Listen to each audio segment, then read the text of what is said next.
Padre Celestial, queremos darte gracias, Señor, por el privilegio que nos das de poder cantarte y de poder también estudiar tu palabra. Pedimos tu guía y tu dirección en el entendimiento de tu palabra y en la aplicación de esas verdades a nuestra vida, Señor.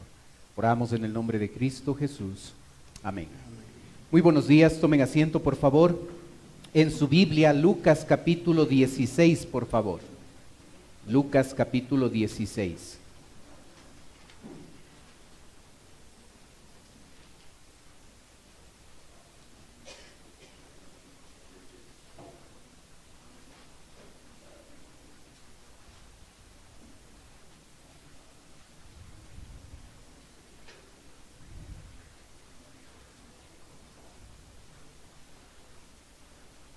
El título del mensaje es Cómo administrar bien el dinero. En esta parábola que nosotros tenemos en Lucas 16, tenemos la historia de la parábola del mayordomo infiel. Esta enseñanza nos muestra 7 principios de los cuales nosotros podemos aprender para poder administrar adecuadamente el dinero, administrar adecuadamente los recursos. No es todo lo que la Biblia dice en torno a la administración del dinero, pero sí son 7 principios que pueden transformar y ayudar a mejorar nuestra economía.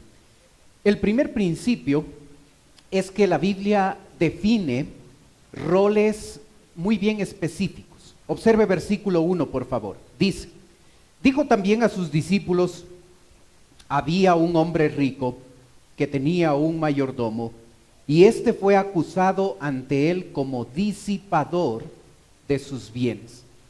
El primer principio económico es que nosotros debemos entender claramente cuál es el rol que nos pertenece. El hombre rico aquí en esta parábola es ilustrado, es representado por Dios mismo. El mayordomo es o representa a cada creyente. Dios es el dueño de todo. El mayordomo, el administrador, el creyente. Nosotros simplemente somos administradores de lo que Dios nos ha dado. Este concepto puede parecer bastante simple, bastante sencillo, pero la verdad es que es uno de los problemas más grandes que el creyente puede llegar a tener cuando trata de aplicar conceptos en torno a la administración del dinero. Dios no es el dueño del 10% de los diezmos. No. Dios es el dueño del 100% del dinero. A veces nosotros manejamos el diezmo y la ofrenda como nuestra responsabilidad, que sí lo es, y damos a la iglesia el 10% y creemos que a veces al dar el diezmo, eso nos da la autorización de tomar el 90% que nos sobra y hacer lo que a nosotros nos parece. Porque es mi plata, es mi dinero, yo me he esforzado todo este mes y por ese motivo yo tengo el derecho de hacer lo que yo quiero con el 90% que sobra. Dios no es el dueño del diezmo solamente. Dios es el dueño del 100% de lo que tenemos y lo que somos. El tiempo, los talentos, los dones, las habilidades, el dinero y todo lo que tenemos y somos le pertenece a Dios. Así es que un gran problema que existe en la vida del creyente en términos económicos es llegar a creer que yo hago lo que yo quiero. Es mi tiempo, es mi vida, es mi dinero, son mis talentos, son mis habilidades, es mi inteligencia. Así es que el gran problema, uno de los grandes problemas que tiene el creyente en su vida es creer que nosotros somos los dueños, ocupando un rol, un papel que no nos pertenece. Usurpamos el rol de Dios. Dios es el dueño de todo. Él nos ha dado el tiempo, los dones, los talentos, la inteligencia, el dinero, para que usted y yo seamos administradores de lo que le pertenece a Él. Y aun cuando pueda parecer un concepto simple, mucho de los problemas económicos que podemos nosotros llegar a tener es porque nosotros tratamos de usurpar el rol que le pertenece a Dios. Él es el dueño. La administración del dinero no debe ser hecha bajo los principios, conceptos que usted y yo tenemos. Debe ser hecha a la manera de Dios. Es el dueño de todo lo que dice, el que dice cómo nosotros debemos administrar los recursos que llegan a nuestras manos. Este mayordomo es acusado por ser disipador. La historia empieza con una denuncia. Se denuncia que este mayordomo ha disipado, ha despilfarrado los bienes que le pertenecen a su amo. Usted y yo somos administradores. ¿Es Dios el Señor de nuestra vida? Y probablemente no es difícil contestar esa pregunta porque posiblemente todos o la mayoría decimos sí, Él es el Señor de nuestra vida. ¿Es el Señor de la plata, de mi plata? ¿Es el que manda? ¿Es Él el que ordena cómo yo gasto el dinero en mi vida, en mi familia? ¿Los criterios de Dios son los que señorean mi vida en esta área? Un gran problema en la economía del creyente es el hecho de que el creyente cree que es dueño del dinero. Yo me esforcé, yo trabajé, yo me gané esta platita con el sudor de mi frente. No somos los dueños del dinero. Es Dios el dueño. Y no debemos llegar a usurpar la función que Él tiene. Él es el dueño. Así es que las decisiones económicas, los gastos, las inversiones, las cosas que compro, no deben ser hechas bajo mis gustos, bajo mis criterios, bajo mis pensamientos. Debemos guiar todas esas decisiones económicas de acuerdo a aquel que es el dueño, Dios. Nosotros no somos el dueño del dinero. Nosotros somos administradores y como administradores, principio número 2, se nos va a evaluar. El versículo 2 dice: entonces le llamó y le dijo, ¿qué es esto que oigo acerca de ti? Da cuenta de tu mayordomía, porque ya no podrás más ser mayordomo. Romanos 14 dice, porque todos compareceremos ante el tribunal de Cristo. La Biblia enseña que cada creyente llega a estar frente de Jesucristo, y al frente de Jesucristo un día usted y yo daremos cuentas de lo que hicimos, de si llevamos una administración de toda nuestra vida. En verdad la parábola se enfoca en el dinero, pero la verdad es que nosotros daremos cuenta de cómo utilizamos el tiempo, de cómo utilizamos los dones que Dios nos ha dado, de cómo utilizamos los talentos que Dios con los que Dios nos ha bendecido. ¿Cómo utilizamos nosotros el dinero que mes a mes entra en la cuenta? ¿Cómo utilicé dinero extra que ingresó a la cuenta? Los décimos, las utilidades o cualquier otro tipo de dinero. Un día, usted y yo como creyentes en Cristo, estaremos al frente de nuestro Creador y nuestro Salvador y daremos cuentas de cómo utilizamos todo lo que ingresó. No habrá pretexto que valga, no habrá razones que nos han llegado a justificar ante otras personas. Ahí realmente la evaluación de Dios será justa, será adecuada y se nos pedirá cuentas de lo que usted y yo hemos hecho con todo lo que Dios nos ha dado. Un tercer principio se halla en el verso 3. El texto dice: entonces el mayordomo dijo para sí, ¿qué haré porque mi amo me quita la mayordomía? Cavar no puedo, mendigar me da vergüenza. Ya sé lo que haré, para que cuando se me quite de la mayordomía me reciban en sus casas. Y llamando a cada uno de los deudores de su amo, dijo al primero, ¿cuánto debes a mi amo? Él dijo 100 barriles de aceite. Y dijo, toma tu cuenta, siéntate pronto y escribe 50. Después dijo a otro, ¿y tú cuánto debes? Y él dijo 100 medidas de trigo. Él le dijo, toma tu cuenta y escribe 80. ¿Sabe cuál es un momento donde usted y yo tomamos malas decisiones? Cuando estamos en un problema económico.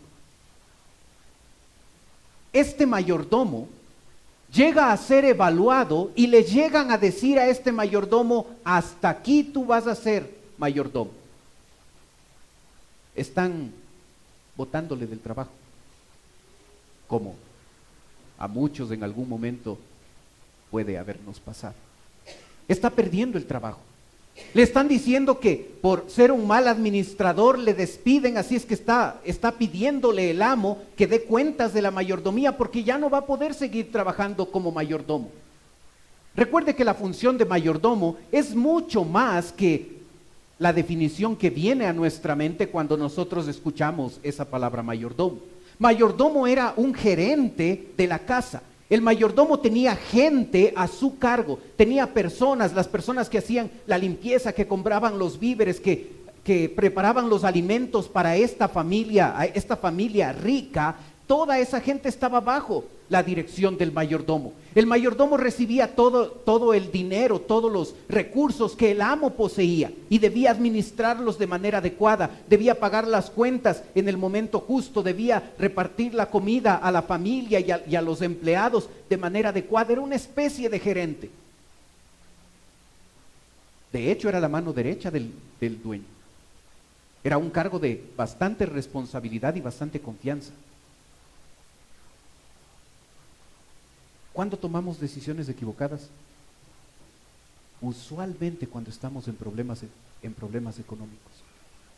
Cuando nuestra mente y nuestro buen juicio muchas veces se nubla por estar en dificultades, porque el dinero no alcanza, porque las cuentas no se pueden pagar, porque no puedo hacer lo que debo hacer con los recursos. Cuando estoy metido en problemas económicos, muchas de las veces es cuando más me equivoco en las decisiones que tomo. Una decisión típica cuando estoy en problemas económicos es el endeudamiento. Pedir préstamos, hacer un avance de la tarjeta, pedir prestado a alguien, es la típica y equivocada decisión que cuando personas están en problemas económicos llegan a tomar. Observa que esto es la historia de esta persona. El versículo 8 dice: cavar no puedo. ¿Cómo voy a pasar de ser un gerente a trabajar como un peón que tenga que cavar para sembrar? ¿Ha pensado en eso alguna vez? ¿Cómo me quemé las pestañas estudiando en la universidad y sacando un PhD y sacando un doctorado y sacando esto para tener que aceptar un trabajo que me pagan el mínimo? Muy familiar se escucha esto. A veces el orgullo llega a llevarnos a pensar de esa manera. No, pero yo soy leído y escribido, como decían en mi casa. ¿Cómo voy a coger este trabajito? ¿Se da cuenta cómo una crisis económica de este mayordomo le llevó a tomar una decisión equivocada? Había un nivel de orgullo tremendo. Siendo gerente, ¿cómo voy a ir a cavar? Cavar no puedo. No puedo terminar así. Siendo el gerente, ¿cómo voy a acabar así mi vida? ¿Para qué he estudiado? ¿Para qué seguí tantos años en la universidad? Y tristemente muchos ecuatorianos orgullosos de coger un trabajito menor aquí, cuando viajan a Estados Unidos o a España, ahí trabajan en cosas que nunca trabajarían acá en Ecuador. Un nivel de orgullo tremendo. Porque muchas veces las crisis económicas, los problemas económicos, son los momentos donde tomamos decisiones más equivocadas. ¿Se da cuenta lo que continúa diciendo el texto? Mendigar me da vergüenza. No tuve vergüenza para robarle a su amo, pero sí tenía vergüenza para mendigar. Decisiones equivocadas. tomadas en un momento crítico donde se nubla muchas veces el pensamiento. Y luego dijo, yo no voy a acabar, no voy a mendigar. Así es que estableció todo un plan para continuar despilfarrando el dinero de su amo. Así es que se acercó a esos deudores de su amo y les dijo, a ver, tú debes 100 barriles de aceite. Anota aquí, ahora solo debes 50. Tú debes trigo, 80. Escribe rápido, 50. Le estaba robando a su jefe hasta el último instante. Recuerde que en ese tiempo se cogía unas plantas que crecen en los pantanos. En Egipto era típico hacer esto. Se les procesa, se toma esas plantas, se les muele, se les deja secar y eso llega a formar las hojas, los papiros. Una buena parte de la Biblia fue escrita en papiros y otro materiales, los pergaminos, pero en ese tiempo una manera fácil y económica de tener hojas donde apuntar eran los papiros. Así es que se cogían los papiros y es allí donde se anotaba, usted debe 100 barriles de aceite, usted debe 80 sacos de trigo, y se anotaba ahí, una especie de factura como hoy lo hacemos. Así es que había que maquillar los libros, había que llevar una doble contabilidad. Entonces, si los libros decían 100, ahora anota 50, si dice 80 quintales, ahora pon 50.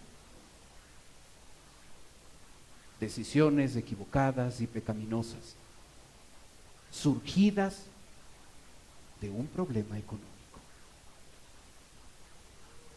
¿Le ha pasado? ¿Lo está considerando? Agobiado por un problema económico, ¿está considerando la idea de hacer algo en contra de Dios? Algo que es pecaminoso. Este mayordomo lo hizo, metido en un problema económico y con un nivel de orgullo tremendo, donde no estaba dispuesto a aceptar un trabajo menor.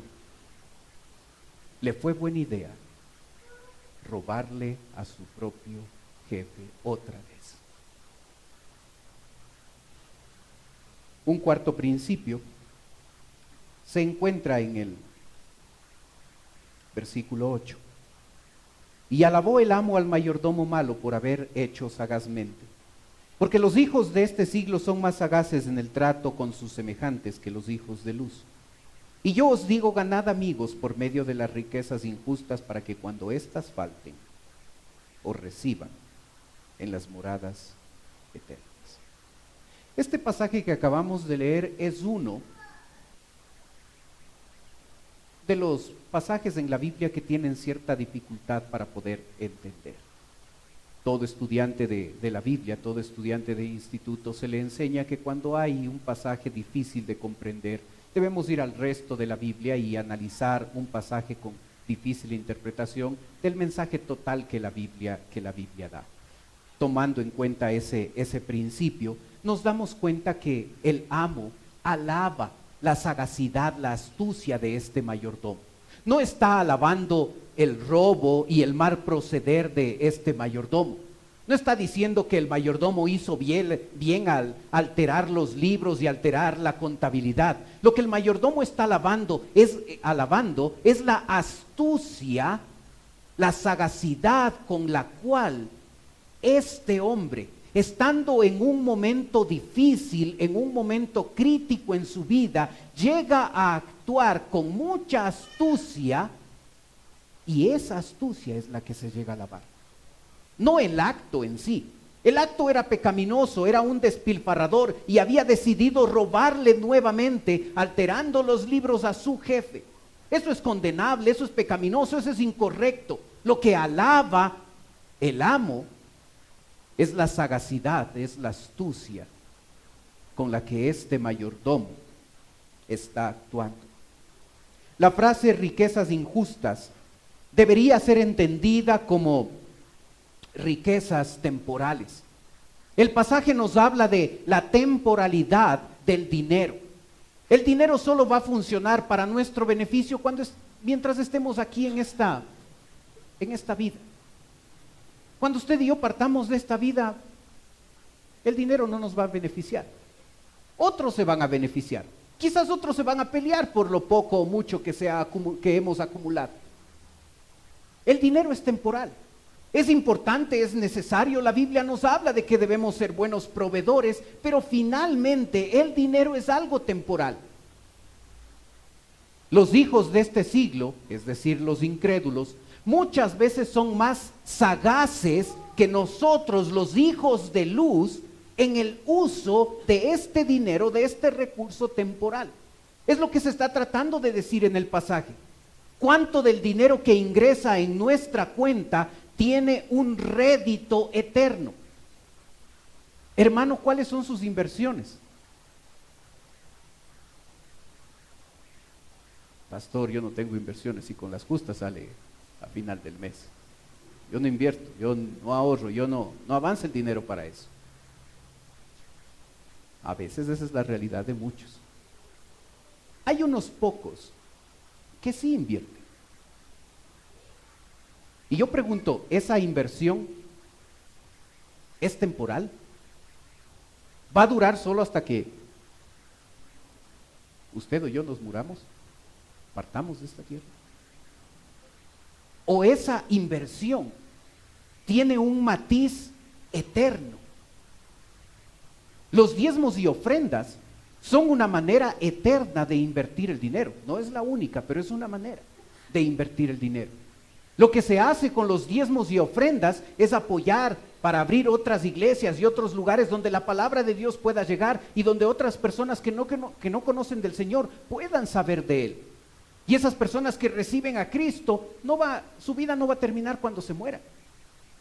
Hay un resultado, es una inversión eterna, permanecerá en el cielo. Es el resultado de el uso sabio y adecuado del dinero, con una trascendencia eterna y no solamente temporal. ¿Se está usando los recursos que llegan a nuestra cuenta de manera eterna? Uno puede evaluar y puede ver sus propias inversiones, sus propios gastos, y al observar todo eso, uno puede concluir que solo se utiliza el dinero para cosas temporales, cosas que van a pasar unos años y va a quedar todo ahí. El reclamo la alabanza de este dueño hacia su amo es la sagacidad al utilizar un recurso temporal como el dinero en algo importante. Eso es lo que alaba el amo de este hombre. Deberíamos usted y yo analizar nuestras inversiones, analizar nuestros gastos, analizar nuestras cuentas y ver si el dinero estamos usándolo para que tenga una incidencia eterna y no solo temporal. Hay cosas temporales que hay que comprar, se necesita comprar comida, se necesita pagar el arriendo, se necesita pagar la luz, usted sabe. Pero en otros gastos a veces hay muy poca sabiduría y muy poco criterio eterno para usar e invertir el dinero que queda. Hay un quinto principio, versículo 10, Lucas capítulo 16, versículo 10. Dice: el que es fiel en lo muy poco, también en lo más es fiel. Y el que en lo muy poco es injusto, también en lo más es injusto. Pues si en las riquezas injustas no fuisteis fieles, ¿quién os confiará lo verdadero? Y si en lo ajeno no fuisteis fieles, ¿quién os dará lo que es vuestro? Un criterio equivocado de algunos creyentes es llegar a creer que los problemas económicos que uno tiene se resuelven si uno cambia de trabajo, si uno cambia de empleo y en ese empleo le van a pagar más. Y muchos tratan de ir por esa vía: si tengo más dinero, si tengo más recursos, entonces voy a tener más plata. A algunos que les ha pasado esto, pueden dar testimonio de que tener más plata no significa que uno va a llegar a tener libertad financiera. Porque cuando uno es infiel en lo poco, en lo mucho también es infiel. Cuando uno se hace lío tratando de administrar $300, va a hacerse lío si gana 1,000 o 2,000. El que es fiel en lo poco, en lo mucho también es infiel. El que es fiel en lo poco, también en lo mucho es fiel. Así es que una cosa que usted y yo debemos darnos cuenta es que cuando hablamos de problemas económicos, en los problemas económicos se evidencia lo que nosotros somos. Observa lo que le pasó al mayordomo. ¿Cómo nosotros supimos que este hombre era un ladrón y un despilfarrador? Cuando estuvo en problemas económicos. Porque los problemas económicos, los problemas en sí, muchas de las veces revelan lo que yo soy, el carácter que yo tengo. ¿Qué soy como persona? ¿Cuáles realmente son mis convicciones? Porque hermanos, siendo sinceros, en la teoría todos somos buenos cristianos, o la mayoría somos buenos cristianos. En la práctica, no todos. El que es fiel en lo poco, también será fiel en lo mucho. El que es infiel en lo poco, también será infiel en lo mucho. Así es que ¿para qué Dios nos va a bendecir con más dinero si con lo poco que tenemos nos hacemos problemas? El problema no es la cantidad de dinero que entra a la cuenta. El problema es la falta de fidelidad en el uso de ese dinero, no bajo criterios personales, sino bajo criterios de aquel que es el dueño de la plata que ingresa. Un sexto principio, versículo 16.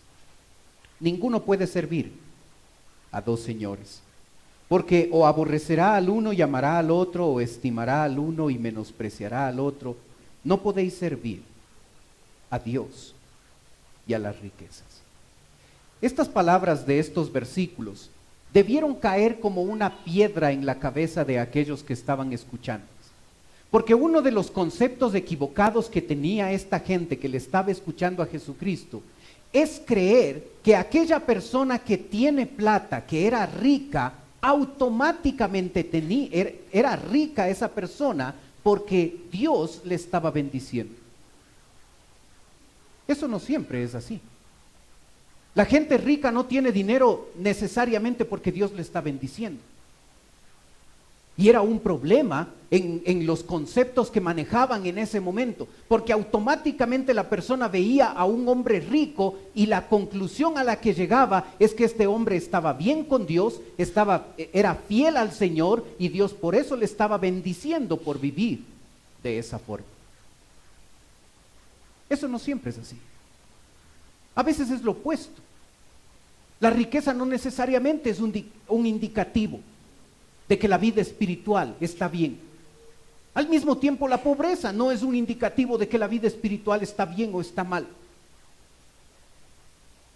Y Dios les dice, no se puede servir a dos señores. Hermano, Dios no admite competidores. Dios no admite competidores. O Él es la prioridad en mi vida, o pierdo. O Él es el que tiene el primer lugar en mi vida, en mis decisiones, no solo el día domingo, sino todo lo que hago de lunes a sábado, en el día a día. Si Él es la prioridad en mi vida, entonces funciona. El problema es que a veces Dios tiene competencias para saber quién está en el primer lugar. A veces la vida materialista, a veces la economía llega a tener un conflicto en torno a la prioridad que solo Dios debe tener. A veces algunas de las decisiones que nosotros tomamos son basadas en ese criterio de que necesito más plata y no importa desconectarme de otras cosas espirituales porque mi enfoque de vida es lo material. Es imposible. Observe la palabra que se utiliza en el texto. Es imposible. No difícil.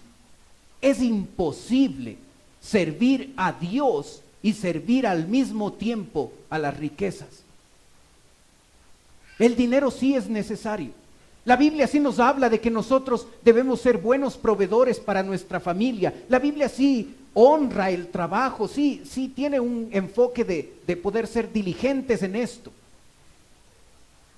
Pero a veces nosotros lo llevamos a un extremo y la meta de nuestra vida es lo material.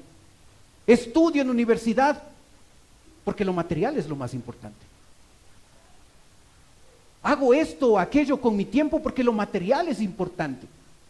Ya le doy mucho a Dios yendo el domingo a escuchar un mensaje aburrido o diezmando en la ofrenda. Hermano, Dios no admite competencias, no admite competidores. O Él es nuestra prioridad o perdemos. O perdemos porque nuestra vida espiritual será un desastre cuando otras cosas u otras personas ocupan el primer lugar. Es imposible servir a Dios y a las riquezas. Es imposible servir a Dios y a otro objetivo, a otra meta. Dios exige, Dios espera, Dios demanda exclusividad. Él es el único que puede ocupar y debe ocupar el primer lugar en nuestra vida.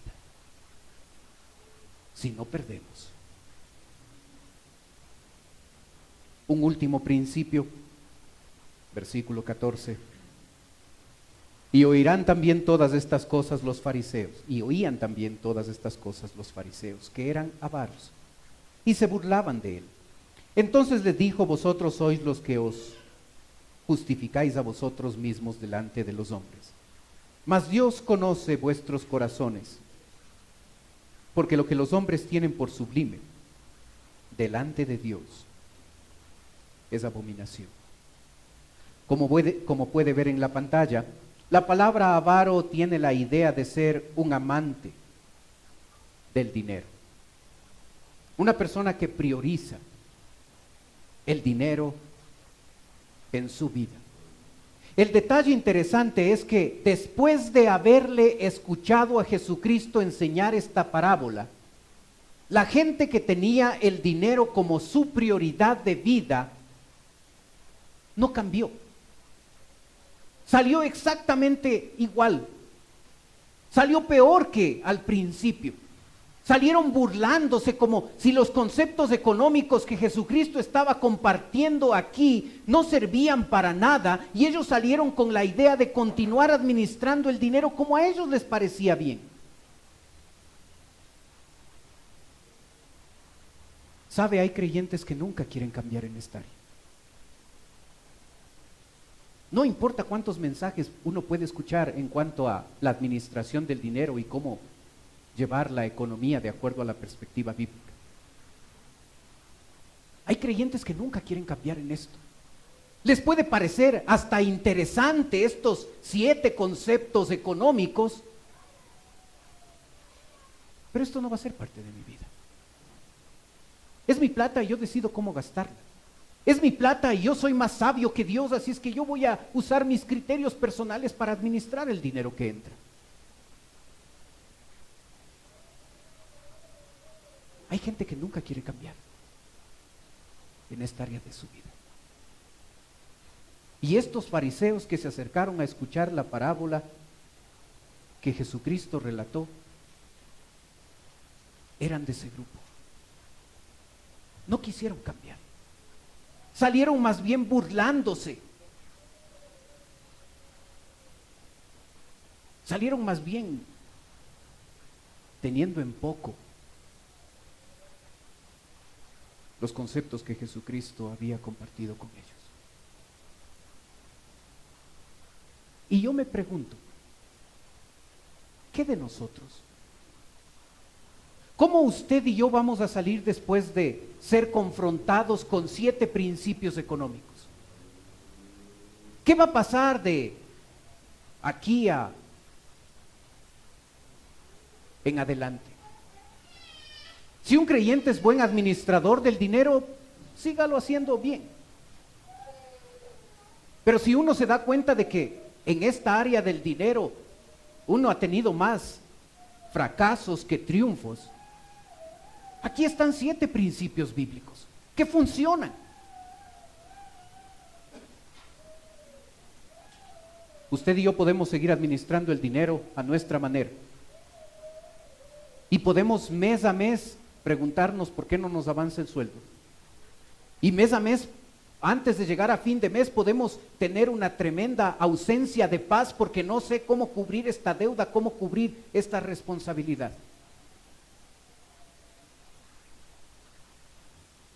O usted y yo podemos tomar la decisión de administrar los recursos a la manera del dueño y ver que nuestra economía puede ser transformada. Hay muchos más conceptos económicos en la Biblia. El 25% de la Biblia habla de economía, habla de dinero. Así es que en una parábola Jesucristo no iba a compartir todo lo que Él compartió en las Escrituras. Pero estos 7 principios son tremendamente útiles. Aquí uno puede arrancar, aquí uno puede empezar. Puede empezar poniéndole a Dios en primer lugar, poniéndole como prioridad, no solo de su tiempo, de sus dones, de sus talentos, también en la parte económica. Recuerde, hermano, que Él es el dueño de la plata. No es mi plata y hago lo que yo quiero. Él es el dueño y bajo los parámetros del dueño se debe administrar el dinero que llega mes a mes a nuestra cuenta. Mientras no lo haga así, siempre la parte económica será un problema en mi vida. Siempre será una piedra. Siempre será el área que me roba la paz, la tranquilidad. Siempre será una dificultad. El problema no es que me paguen más. El problema es aprender, la cuestión es aprender a vivir bajo estos principios bíblicos, y estos pueden transformar nuestra economía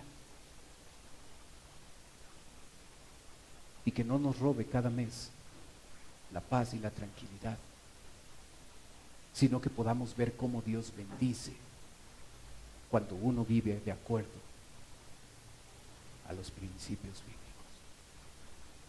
Que no seamos de aquellos que no están dispuestos a cambiar, que más bien nos demos cuenta de los errores que hemos cometido en nuestra economía y empecemos a tomar decisiones, poniendo los parámetros del dueño como prioridad en nuestra vida y en nuestras decisiones. Oremos.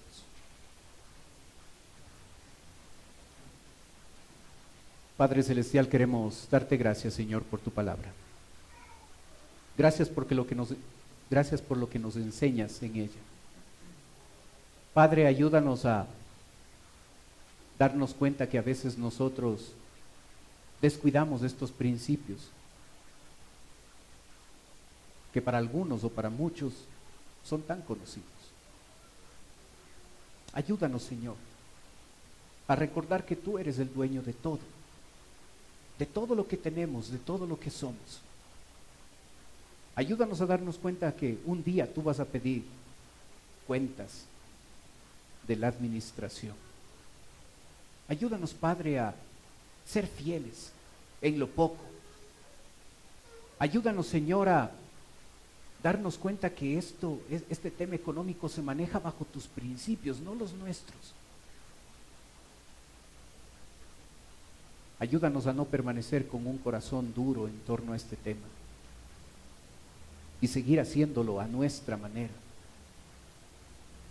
llamándote con nuestros labios, Señor, y en la práctica tú no eres el Señor, nosotros somos los que decidimos. Pedimos tu bendición en la aplicación de tu palabra. Mientras usted mantiene sus ojos cerrados, por favor, Puede ser que esta mañana nos está visitando alguien por primera vez. Y si usted viene por primera vez a nuestra iglesia y dice, pastor, yo quisiera que usted ore por mí. Mientras los demás tienen sus ojos cerrados, usted puede levantar un ratito su mano y con eso me está diciendo, vengo por primera vez, ore por mí. ¿Hay alguien así esta mañana?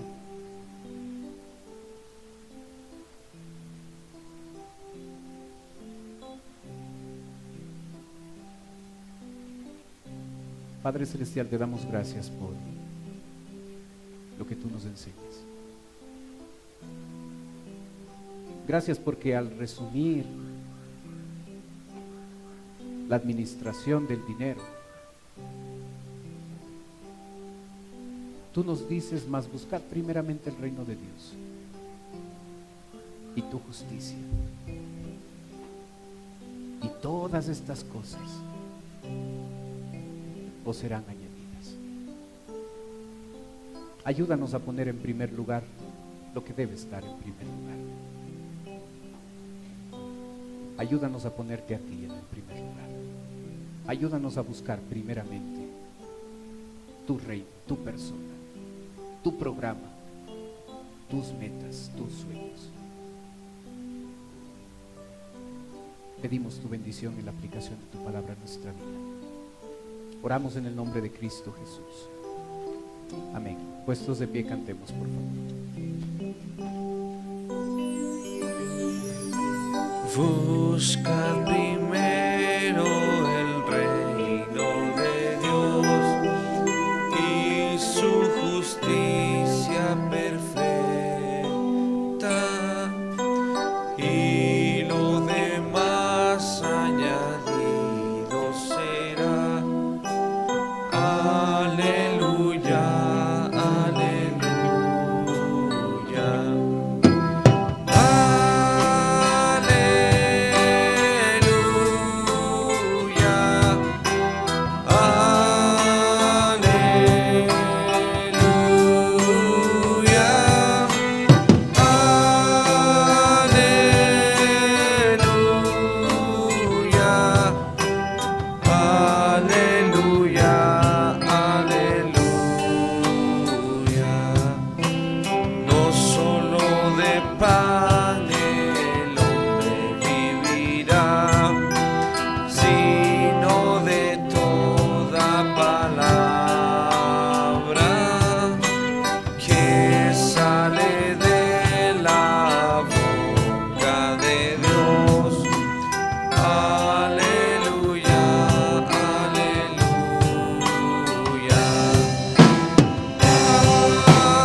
Amén.